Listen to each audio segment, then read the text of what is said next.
Why Karna was rejected all his life. The painful truth. ಕರ್ಣನನ್ನು ಅವನ ಜೀವನದುದ್ದಕ್ಕೂ ಏಕೆ ತಿರಸ್ಕರಿಸಲಾಯಿತು? ನೋವಿನ ಸತ್ಯ.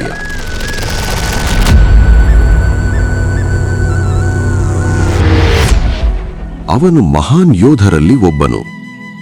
ಆದರೂ ಅವನನ್ನು ಪ್ರತಿಯೊಂದು ಹಂತದಲ್ಲೂ ತಳ್ಳಿ ಹಾಕಲಾಯಿತು. ಅವನು ದುರ್ಬಲವಾಗಿದ್ದರಿಂದಲ್ಲ, ಲೋಕ ಒಪ್ಪದ ಒಂದು ಸತ್ಯದ ಕಾರಣದಿಂದ. ದೈವಿಕ ಕವಚದಲ್ಲಿ ಜನಿಸಿದವನು, ಅಸಾಧಾರಣ ಕೌಶಲ್ಯ ಹೊಂದಿದವನು. ಕರ್ಣ ಸಾಮಾನ್ಯ ವ್ಯಕ್ತಿಯಲ್ಲ, ಅವನು ಮಹಾನ್ ಆಗಬೇಕಾದವನು. ಆದರೆ ಅವನು ವಿದ್ಯೆ ಹುಡುಕಿದಾಗ ಅವನನ್ನು ತಳ್ಳಿ ಹಾಕಲಾಯಿತು.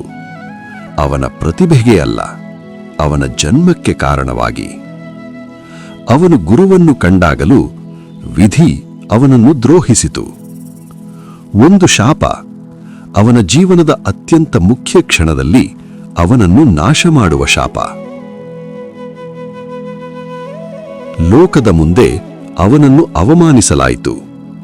ದ್ರೌಪದಿ ಅವನನ್ನು ತಳ್ಳಿ ಹಾಕಿದಳು. ಅವನು ಯಾರು ಎಂಬುದಕ್ಕಲ್ಲ, ಸಮಾಜ ಅವನನ್ನು ಹೇಗೆ ನೋಡಿತ್ತೋ ಅದಕ್ಕಾಗಿ. ಆದರೆ ಈ ಜಗತ್ತು ಅವನನ್ನು ತಳ್ಳಿದಾಗ ಒಬ್ಬನೇ ಅವನ ನಿಜ ಮೌಲ್ಯವನ್ನು ಕಂಡನು. ದುರ್ಯೋಧನ. ಅವನನ್ನು ಹೀನ ಜನ್ಮದವನೆಂದಲ್ಲ, ಮಹಾನ್ ಯೋಧನಾಗಿ ಕಂಡನು.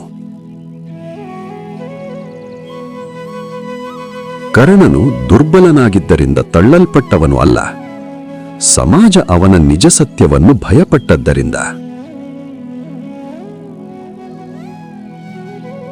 ಅನೇಕರಿಗಿಂತ ಮಹಾನ್ ಯೋಧ. ಆದರೂ ಯಾರಿಂದಲೂ ಸಂಪೂರ್ಣವಾಗಿ ಸ್ವೀಕರಿಸಲ್ಪಡದವನು. ಅವನೇ Karna. Why Karna was rejected all his life. The painful truth.